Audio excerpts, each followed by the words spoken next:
Good morning, it's Nicholas from Gandora Gaming, and we have been getting a shit ton of support and reveals in the last few days. A lot of Duelist Advanced cards have been just dropping out like flies, and I'm probably going to make a dedicated video going over every card coming out for that set, because, to be honest, Duda has been a weird set to go over, just because it was all leaked before we got the images and before they actually officially released it by an unknown person. And because it was unofficially leaked, it was really hard to go over the videos without them officially coming out with the images. So I've just been kind of patiently waiting for the entire set to be revealed. And then I'm going to make a whole video going over the deck list, all the new cards, and how they'll affect the metagame. However, I can go over Alliance Insight, which is the set before this. Alliance Insight, if you don't know, is a really awesome set. It comes out of the Agnes. There's a whole bunch of cards will be coming out soon for it, which is really awesome. And yeah, this is the set where we're getting the new Regenesis monsters. We're getting a whole bunch of brand new support for like Agnisters and really cool cards like that. And yeah, we got the what's called TCG. I can't say the words. TCG exclusives were just revealed.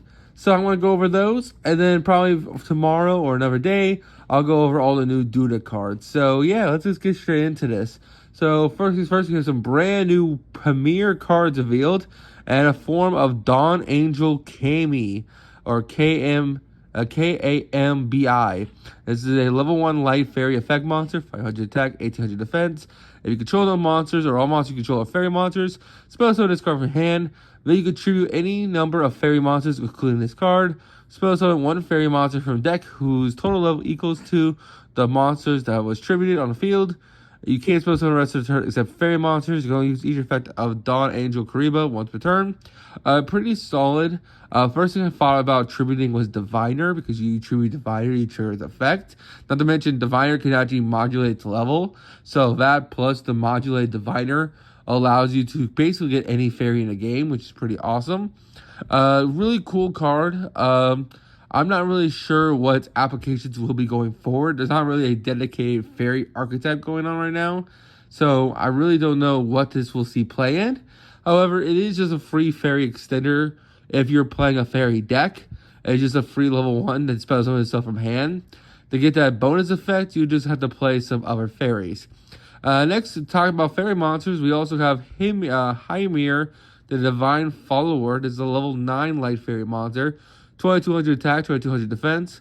You contribute 3 fairy monsters from your hand or field. Set one continuous spell from deck, but send it to graveyard during your opponent's end phase. And this card is sent to graveyard by card effect. Spell summon this card, but banish when it leaves the field. You can only use each effect of the Divine Follower once per turn. So this is pretty interesting too. Once again, it has a pretty steep cost on its ability. You must tribute 3 fairy monsters from hand or field. And then it does allows you to set a continuous spell from deck, which is really cool. However, tribute 3 fairy monsters from hand or field, that is just to get a continuous spell from deck. That's not actually its summoning condition. Its summoning condition is just, hey, you have to summon this level 9 monster. So I guess the Monarch, not Monarch, the level 9 spell card works on this card, but then you had to tribute 3 fairies, which I guess it includes itself, to get you any continuous spell. But again, what continuous spell is that worth? And I don't know. And then whatever you add gets sent to your graveyard during the end phase of your opponent's turn. I don't know what you're supposed to use Divine Follower for, but it's cool. Next we have Blessings, or Vigov's Blessings. I guess this is the card you're supposed to get. Continuous spell card. When this card is activated, send 1 light fairy monster from your deck to grave. Fairy monsters you control gain 100 attack for each fairy monster on the field and graveyard. And this card is set to graveyard. Turn 1 level 4 or lower fairy monster in graveyard. Spell summon it. You only use each effect of Visgov's Blessing once per turn. You only activate 1 Visgov's property to turn. That's pretty cool and all, but I don't think it's that great. I guess that's a cool continuous spell for the archetype, but I don't think it's good enough. Next, we have a new fish card. This is Aspasa School. This is a level 4 water fish effect monster, 300 attack, 300 defense. And this card is normal summon, or normal summoned. Spell summon one level 6 or lower fish monster from your hand in defense position, but banish it when it leaves the field. If this card is banished, you can spell summon this card in defense position. You can only use the effect of Espa School once per turn. That's actually pretty insane for like Ghoti.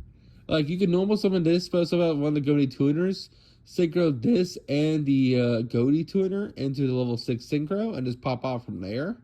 Not to mention, if this card's ever banished, which Ghoti can easily do, it spell summons itself back as a level 4 extender.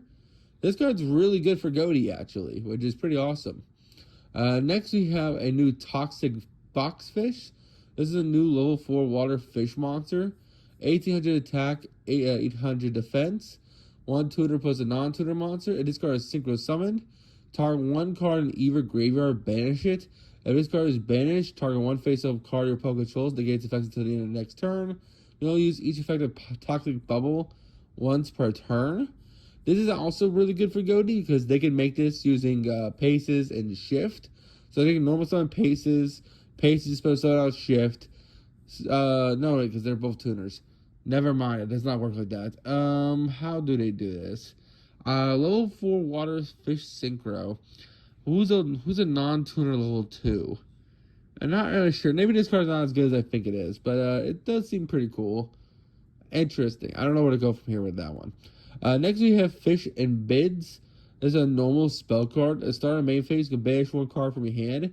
Your opponent can banish 2 cards in hand. If they don't, apply these effects. Take 2 fish monsters from deck. Either banish both or send both to grave. Also, you're locked into fish for the rest of the turn. Now, that card seems really good for Ghoti because it says, hey, start of main phase 1, you get to banish a card from hand, so you banish a Ghoti from hand.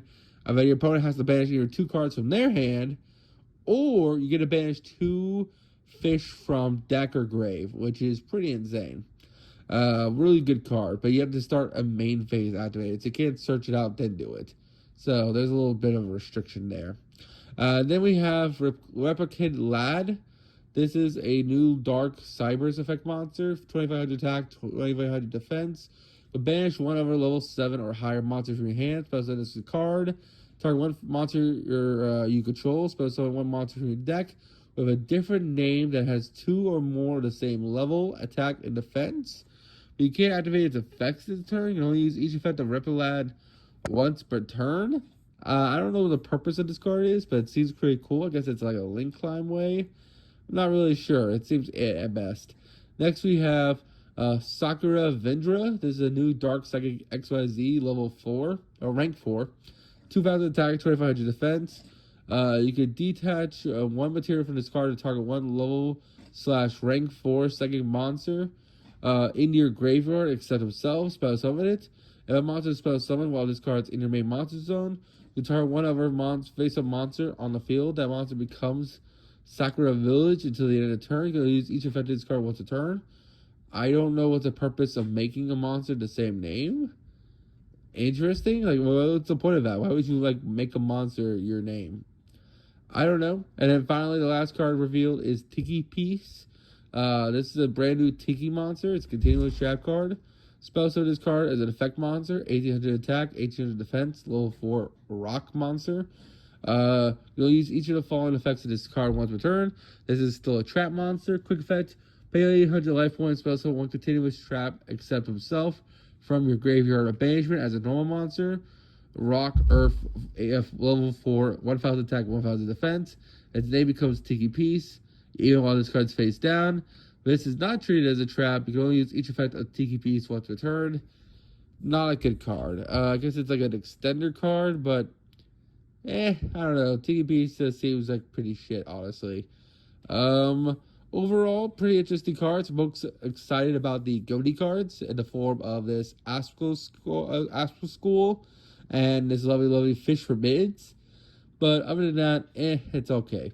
Anyway, I'll see you on the next one. I'll make a video going over the new Lunalight cards and all the other new cards from what's it called, Duelist Advance, and the next video. See ya.